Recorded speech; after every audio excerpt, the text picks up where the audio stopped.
ಈ ಮುಂಜಾನೆ ಮೈಸೂರು ಮೃಗಾಲಯದಲ್ಲಿ ಒಂದು ಹೊಸ ದಿನದ ಆರಂಭ. ನಮ್ಮ ಈ ಮೃಗಾಲಯ ಬಹಳ ಪುರಾತನವಾದ್ದು. 1892ರಲ್ಲಿ ಇದನ್ನು ಸ್ಥಾಪಿಸಿದವರು ಮೈಸೂರಿನ ಮಹಾರಾಜರಾದ ಶ್ರೀ ಚಾಮರಾಜೇಂದ್ರ ಒಡೆಯರವರು.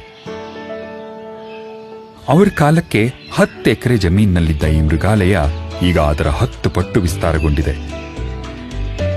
ಭಾರತ ಮತ್ತು ವಿಶ್ವದ ಅನೇಕ ದೇಶಗಳಿಂದ 150ಕ್ಕೂ ಹೆಚ್ಚಿನ ಜಾತಿಯ ಪ್ರಾಣಿಗಳಿಗೆ ಆಸರೆಯ ನೆಲೆಯಾಗಿದೆ. ವಾಲಬಿ ಮತ್ತು